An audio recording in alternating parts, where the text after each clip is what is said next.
On vous présente Grisou. Il va y avoir une voiture qui va passer derrière nous. Grisou devenu Monsieur Gris. La façon de le tenir, comme ça représente beaucoup comment les félins se tiennent sur les branches dans la nature. Alors éventuellement, pour le chat, c'est plus facile d'être tenu comme ça, qui est analogue à être sur une branche, plutôt qu'être tenu comme ça. Sauf que il est quand même le fun, il l'accepte, là. Mais cette position-là est souvent perçue comme une forme de pseudo-agression pour beaucoup de chats. Aussi, jouer avec les pattes comme ça, c'est ça qui va faire que le chat va apprendre qu'on va lui couper les griffes et il ne capotera pas. Mais évidemment, si on fait ça comme un jeu, une forme de relaxation, le gros minou, il va se mettre à trouver ça normal. Miaou, miaou. Il n'aime pas ça. C'est pas une bonne idée d'essayer d'imposer notre volonté aux animaux. C'est comme ça qu'on nous a appris beaucoup une forme de confrontation, d'affrontement. Je dois gagner, je dois avoir raison. Mais cette façon-là de faire est pernicieuse parce que quand on a raison, on n'écoute pas. La définition d'avoir raison, c'est de ne pas écouter. S'il fallait que j'écoute, là, à ce moment-là, je pourrais peut-être comprendre que la personne avec laquelle je discute, ses arguments sont bons, puis je serais obligé de changer mon point de vue sur ce que je raconte. Fait que ne pas écouter est une condition essentielle pour quiconque désire avoir raison. Et ça rend toute conversation complètement inutile, boquée. Les deux sortent de ça frustrés. La personne qui n'est pas écoutée sort de ça frustrée, peut sortir en colère. Et puis là, avec le droit divin, on a aussi le droit d'argent. Alors les gens qui sont ultra riches, ils s'en calissent des gens sur la planète. Comment tu peux accepter que quelqu'un soit détenteur de 230 milliards de dollars et plus, et que sa seule façon de se trouver intéressant, c'est de faire des joujoux pour des touristes dans l'espace?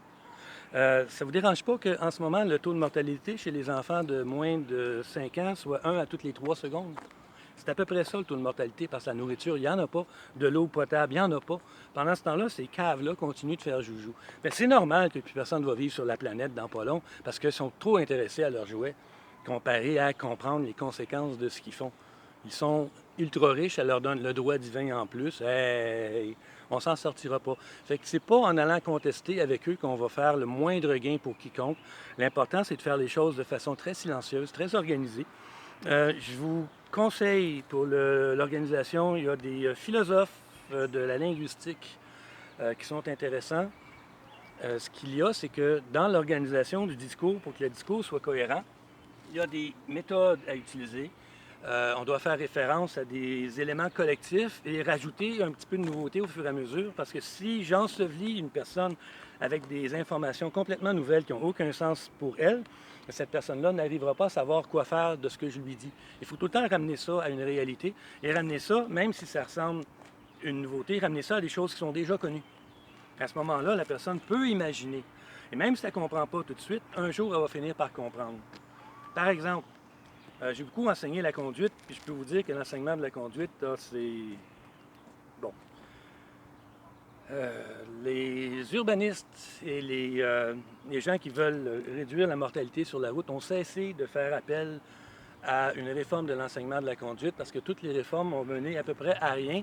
C'est que les professeurs sont déjà habitués à fonctionner d'une façon, puis quand on leur demande de changer de façon de fonctionner, j'ai toujours fait ça comme ça a marché, fait que je vais continuer. C'est ça souvent partout. Quand j'ai commencé à enseigner, le premier cours que j'ai eu dans mon apprentissage, le formateur a dit il faut absolument contraindre les élèves à rester à l'intérieur du plan de développement créé par la Société de l'assurance automobile. Sinon, dès le premier cours, qu'est-ce qu'ils vont faire? C'est qu'ils vont faire à peu près tout le programme au complet. Ben oui, mais s'ils font tout le programme au complet, c'est exactement ce qu'on veut. On veut qu'ils deviennent autonomes le plus vite possible.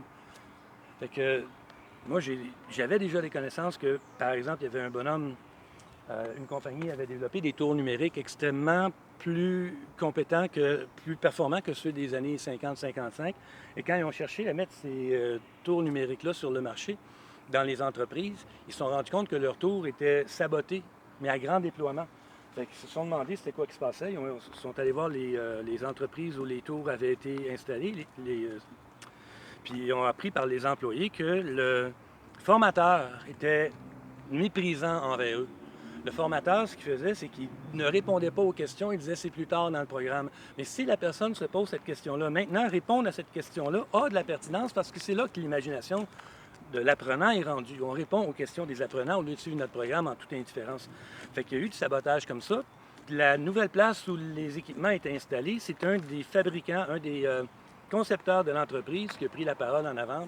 Puis il a dit, écoutez, moi, je ne sais pas utiliser la machine. Je sais tout ce qu'elle est capable de faire, mais à quoi ça sert, je ne le sais pas. Je ne fais pas de pièces, je ne fais pas d'usinage. Fait que les gens de la place ont dit, bien, on va explorer, voir ce qu'on trouve, parce que c'est quand même basé sur des technologies existantes. Il dit oui, c'est un avancement de technologies existantes, alors peut-être vous allez reconnaître toutes les choses que vous savez déjà faire. Il dit, écoutez, on a amené des matériaux, là, essayez de faire des pièces, voir ce que ça donne.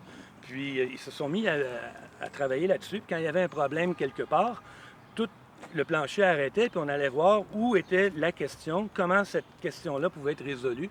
Alors finalement, ils ont réussi à faire des choses extrêmement performantes avec les machines-outils, même que le concepteur disait « je ne savais pas que ma machine était capable de faire des pièces aussi spéciales que ça ».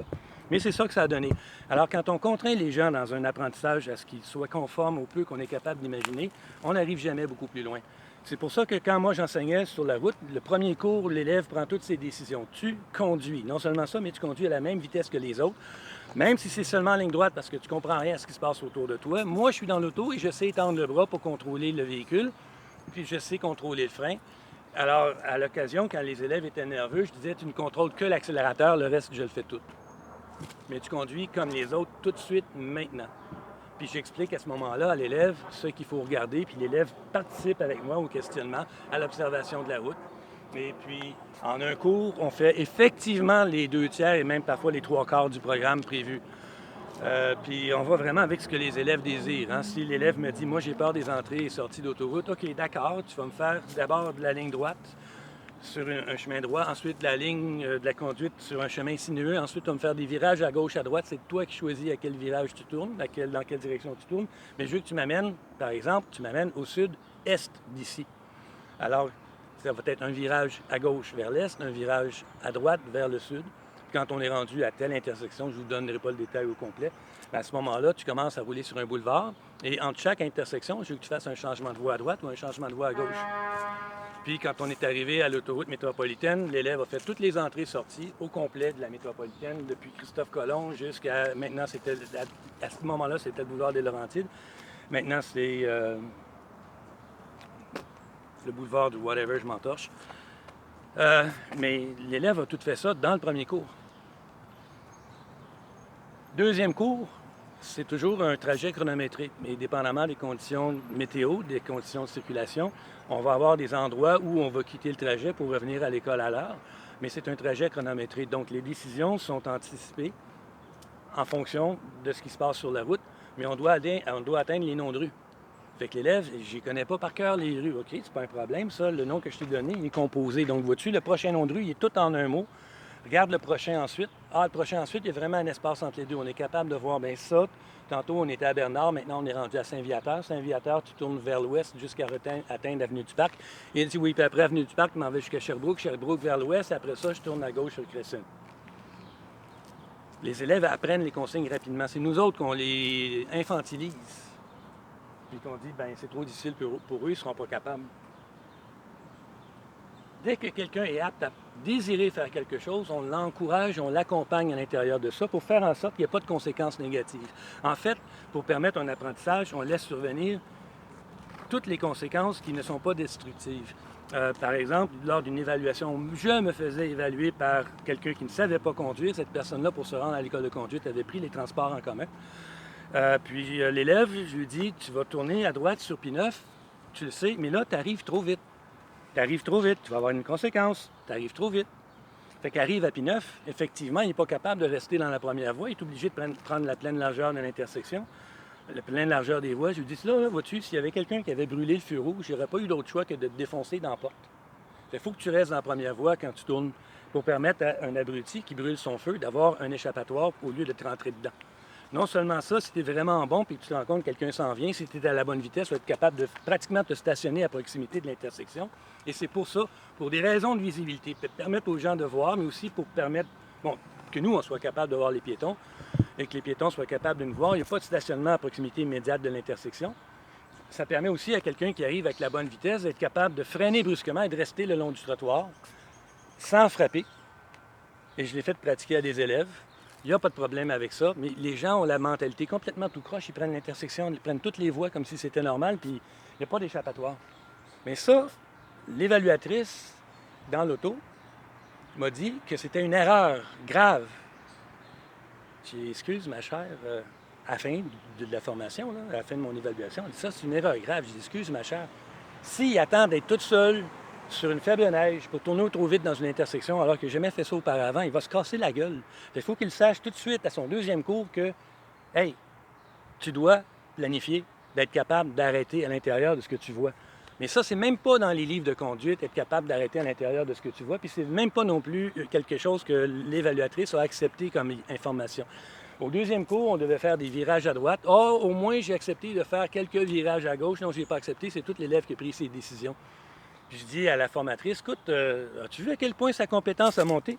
La formatrice m'a répondu ceci textuellement. Il n'a pas eu le choix d'apprendre, tu refusais de lui enseigner. Voyez-vous le niveau d'incompétence qu'ont ces gens-là quand il s'agit de suivre une grille de façon arbitraire et sans la comprendre? Bien, vous êtes pognés avec ces gens-là qui sont en direction partout. Je vais simplement vous faire remarquer, il y a plus de monde qui travaille au ministère de l'Éducation qu'il y en a qui travaillent dans les écoles. Qu'est-ce que ça fait là, ce monde de gestionnaires-là? Ils gèrent quoi? Et même chose avec beaucoup de départements. On prend l'émission La Facture, février 2020, je crois, sinon 21. Ils ont parlé qu'il y a une route provinciale qui traverse une municipalité dans les Laurentides.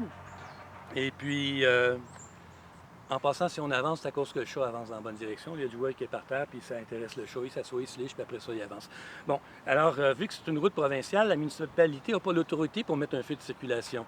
Après 22 ans de requête, ils ont réussi à convaincre le ministère du Transport que oui, il est nécessaire de mettre un feu de circulation là. Est-ce que vous pensez qu'il y a un feu d'installer aujourd'hui? Non, pas du tout. La réponse du ministère, c'est maintenant qu'on sait que c'est nécessaire, on va faire une étude de faisabilité. D'accord. Et la faisabilité va prendre combien de temps? 7 ans. Donc, après ça, ils vont installer le feu. Donc, ça va avoir pris 30 ans après le moment où la municipalité a constaté qu'il y a un surplus d'accidents mortels à cet endroit-là, avant qu'on aille finalement l'installation du fucking feu de circulation. Est-ce que vous pensez qu'avec les conditions climatiques qui vont se détériorer vite de même, avec la disparition des ressources qu'on connaît, avec l'effondrement des systèmes dont on dépend, est-ce que vous pensez qu'il y a un gouvernement sur la planète qui a la flexibilité pour s'organiser avec ça et faire que ça fonctionne? La réponse, c'est que si vous imaginez que c'est oui, vous êtes con. OK, sur ce, on va vous souhaiter un bon souper, parce que nous autres, c'est l'heure du souper, puis on va aller faire cuire le chat, non. C'est pas ça que je voulais dire. Oh, portez-vous bien, supportez-vous bien, ça va être bien beau comme ça. Gousse d'ail.